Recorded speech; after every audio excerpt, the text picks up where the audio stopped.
Hello! You guys, it is the Friday after the Saturday that was the grand final of Eurovision 2017. The full semi-final voting results are out, so we need to talk about them. Are you ready? Let's do this!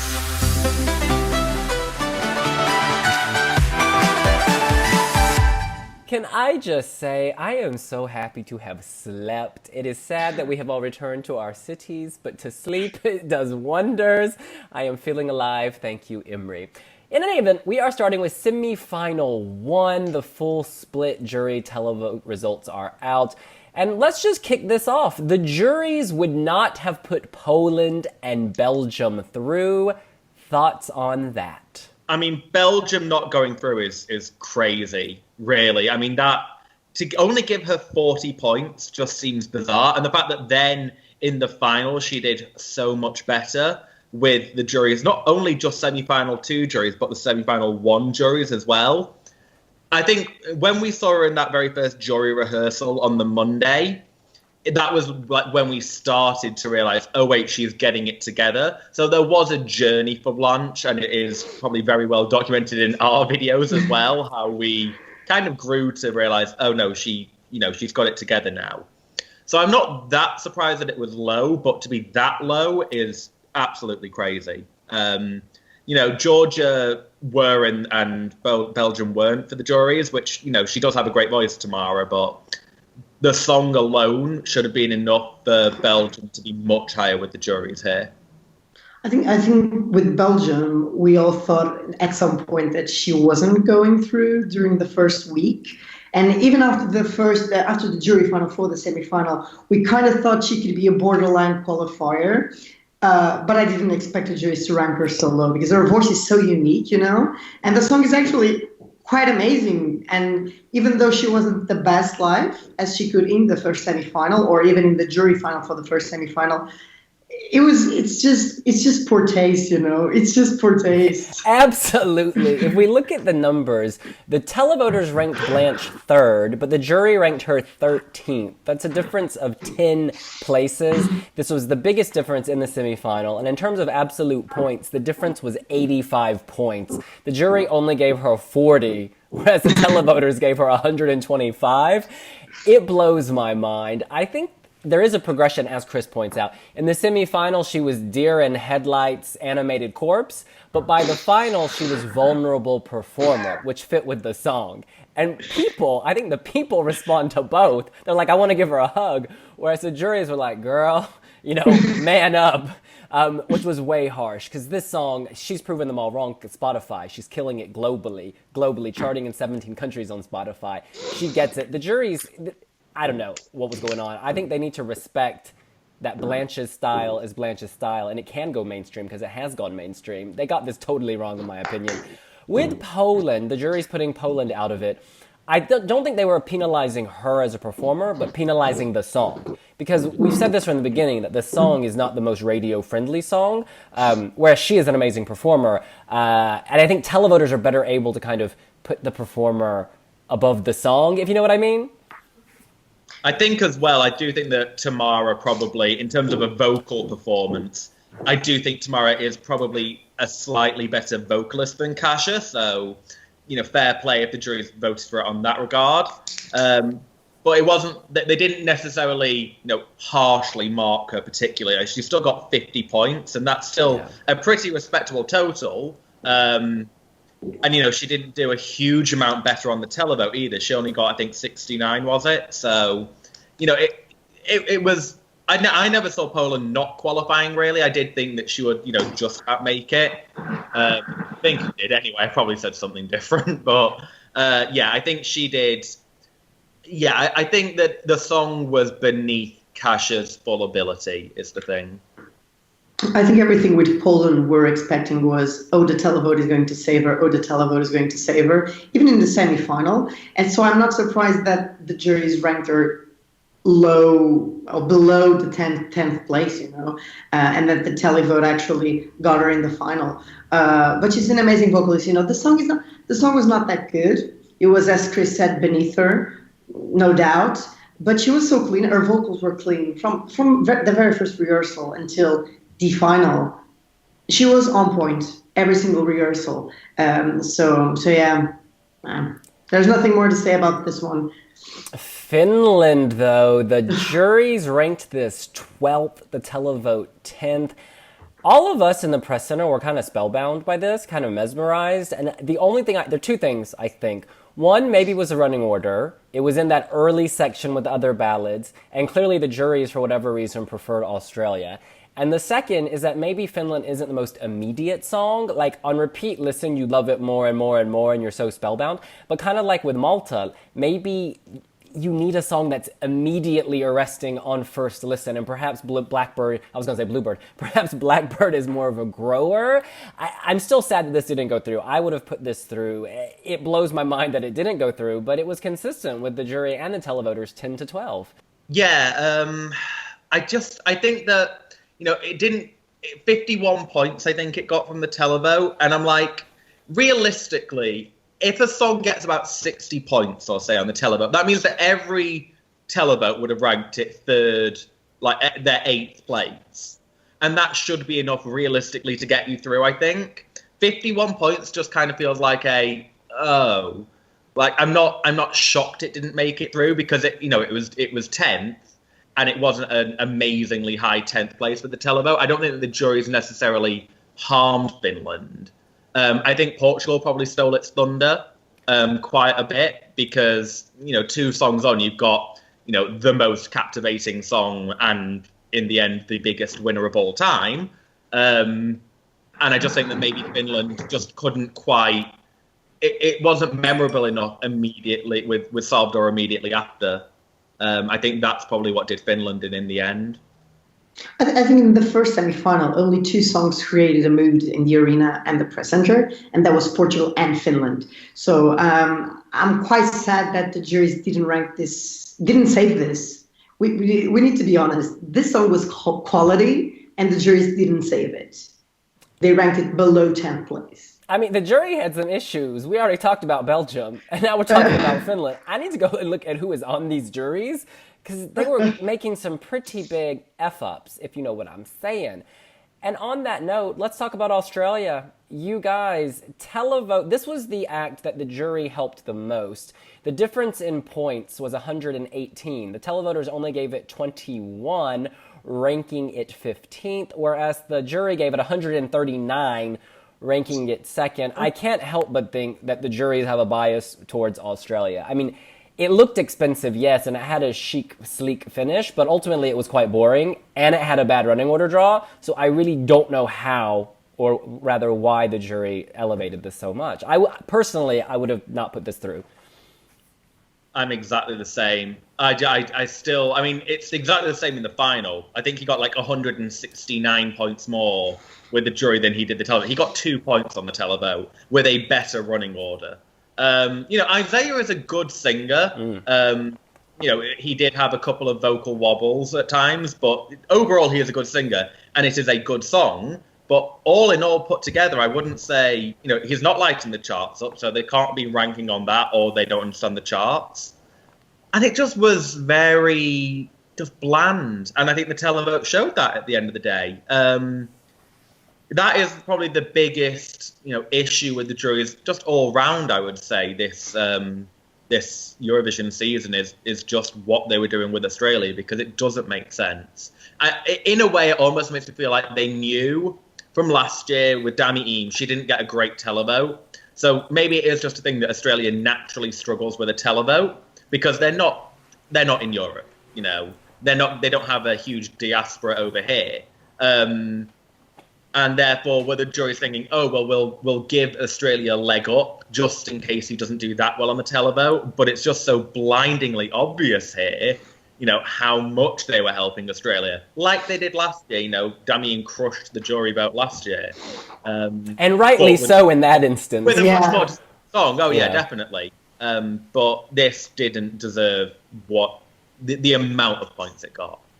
The Duncan Misi is the perfect example of a song that works on your Spotify list and then gets on stage and it doesn't work, you know. It just doesn't work. And in the semi-final, we were all talking while at the press center, oh, this is not going through. Oh, this is going to struggle. And the truth is, if it was up to the televote, it wouldn't go through. And it would be like a disaster of a result for Australia in Eurovision. And even with the flubs he had vocally sometimes, even the staging, so sleek, so perfect, it was almost too perfect, you know?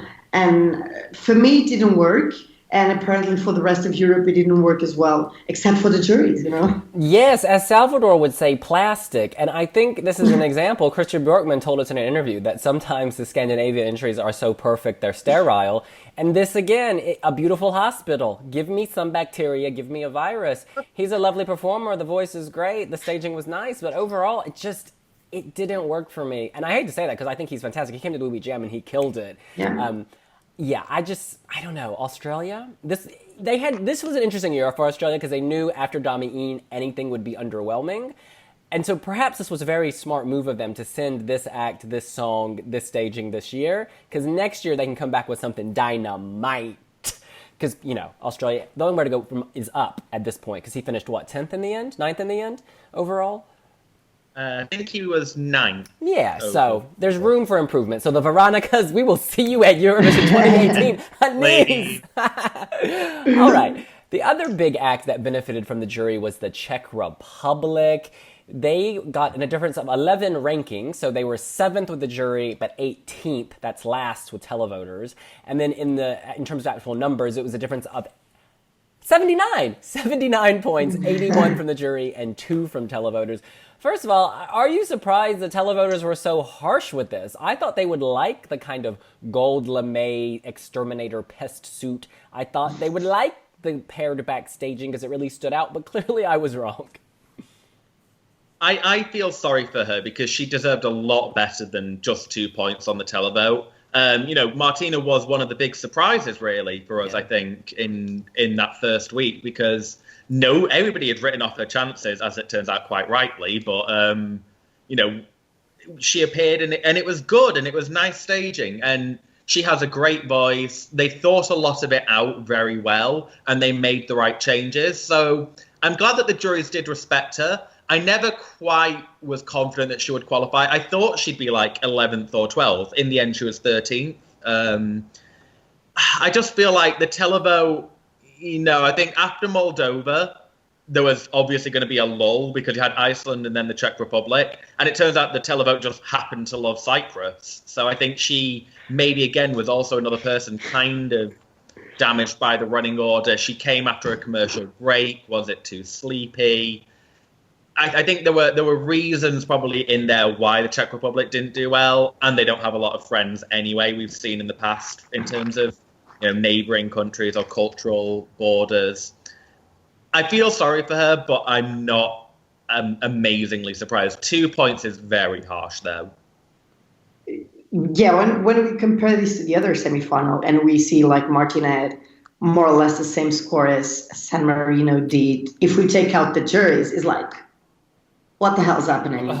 Because San Marino's song is like a completely different thing from the quality the Czech Republic brought. It probably was something with how can I say, too much quality for Eurovision. That is something harsh to say, you know, but at the end of the day, it didn't connect with the audience. The audience struggled to connect with the song, and that reflected on the televote. And on the other point, the juries actually did respect her entry and her voice and ranked her above 10th place, which is kind of amazing. But then 13th is kind of, for Martina, it was great because she never expected to qualify, and we never expected to qualify prior to Eurovision. But at the end of the day, Czech Republic qualified last year, and they didn't this year, so it's a bit underwhelming. I expect your head to stay in the frame, so let's keep it low. Now look, one other thing we should point out is that there were 2 jazzy entries, or jazz-inspired entries. One Portugal, which was amazing, and then this. And I think if she had been put in the other semifinal, maybe she would have stood out more. But it's just Salvador's song was so strong, his state, everything was so strong. Any other jazz song would have been screwed. Valentina Monetta may be a jazz legend, but not even she could slay this because it was just too strong. And also, can I just say, I preferred this Czech Republic to last year's Czech Republic. I think everything about it was better. I know Gabriela Gunčíková is an amazing vocalist, but I identified much more with Martina's song, and I think her staging was just so much more original and cool. Final thoughts, you guys. Let's go around any other highlights of this semi, travesties, etc. Oh, wait, let me kick it off. Cyprus. I was thinking about why Cyprus did so well. 5th in the televote out of 18.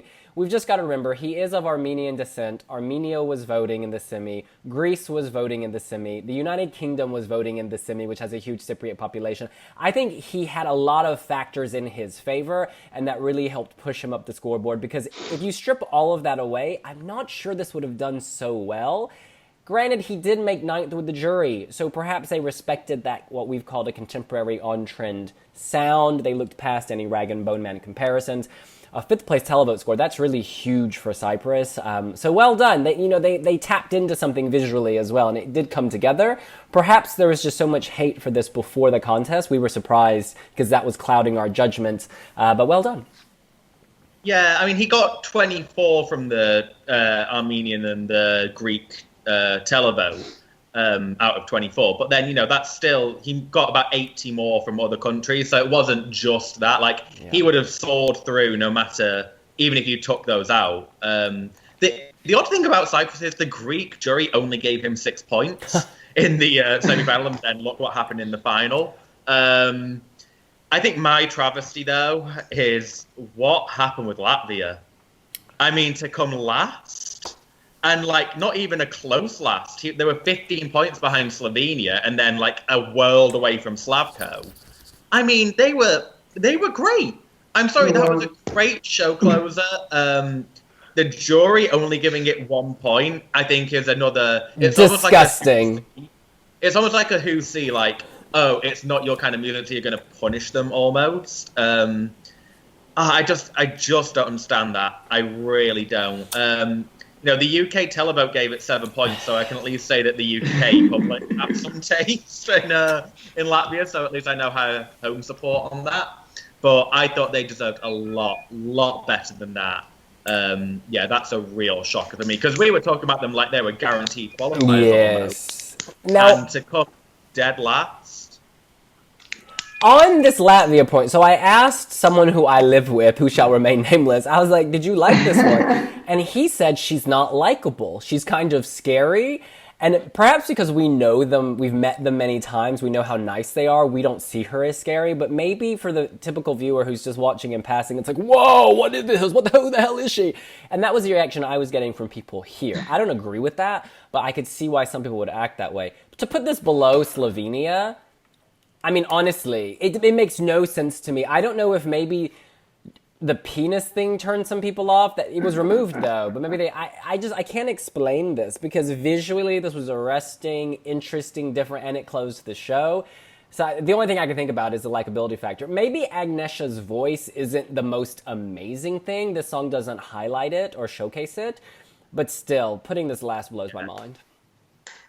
You guys are talking about trap. Sorry, go for it. No, I was just going to say, in terms of the likability thing, that was the thing we were talking about with Svala as well. Again, she didn't do great on the televote either, so... And that was the point I was going to... Oh, God. Now, we're talking about travesties. Let's talk about something the jury and the televote got right, and that was Iceland.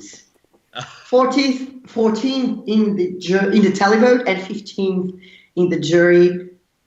Of all the crazy things that could have happened, this thankfully happened the right way, despite Svala being a great singer, which she is, and an amazing person. But the song and the staging were just terrifying, dreadful. And I was expecting so much from Iceland, and I was so disappointed. After last year, I was so disappointed this year, yeah. Yeah, I never really got the fan wank hype with this one. I never got it. It's the tempo of the song, and I just don't like songs in this tempo. I don't think they do well at Eurovision, because I think you have 3 minutes to make an impact, and this just feels languid. And then if you're gonna come with a language song, give me something visually. All it was a pair of breasts and a woman in white, and like it's not enough. And I say this with love because I want to see Iceland win Eurovision. They need to go back to their drawing board and really evaluate the songs they put in their national selection, because it's clearly not working. Something's not working. This year, we all said that the selection was kind of weak. So I'm wishing them the best, because we'd love to see them back in the final and back near the top. Yeah, I was a big fan of the song before the contest, and then we just saw the staging, and it was just so clear, almost from the get-go, that this wasn't qualifying, and there was almost nothing they could do to salvage it already at that point, because they were so far in. It wasn't a confidence thing. Svala is she is a great performer. At the end of the day, we cannot take away the fact that Svala is great, but she's amazing. Yeah, it was almost like she was too overconfident, or she was scary on stage. There just was something very off-putting about it, and it just never came together for them. So this was the one that it was the one I was 100% sure was not going to qualify. All of the other ones, I would have maybe been able to find a reason for it, apart from maybe Montenegro. Because again, I think Slavko by the end was he was kind of out of the running. But those two were the only ones I was like, yeah, no, there's no. Yeah, the stage swallowed Slavko. I feel bad because the first time we saw it was hilarious and fun. I think if they had just filled the stage a bit more, he might have been able to go through. Because you never felt the stage overwhelming them. Maybe because there were 3 of them. Whereas it was just him, and so it felt a bit empty. Another point, Greece, 9th with the televotes, 10 with the jury. It shows that Greece is not invincible. We saw that last year when they were eliminated, but they really have to bring something. They cannot rely on what they used to rely on. Their old vote used to be so solid, but clearly it's not anymore. Even with staging legend Focus Evangelinos this year, it didn't happen. Or I'm sorry, Demetrius Konstantinopoulos. Wait, who's the I get confused. Yeah, because the staging... We've heard this from many countries. They didn't get to do everything they wanted to do because the stage was not technologically capable of doing everything. Austria, for instance, had other plans. So the fact that it kind of makes me sad in a way, because what they brought was quite interesting and it could have been so much better. So I pity them in a way, because who knows what they could have done if they had been given the right stage. In any case, final point, the 3 of us lived together for 2 weeks and we're all still talking. 12 points for us. Yes, queens, no drama. In any case, that is what we think. What do you think of the semifinal 1 results? Who surprised you? Who slayed but shouldn't have? Who didn't slay but should have? Let us know here on wiwibloggs. Please make sure to like this video. And comment below. We like to read your comments and write back at you. Yeah. And delete the ones that are inappropriate. We'll see you later. Bye.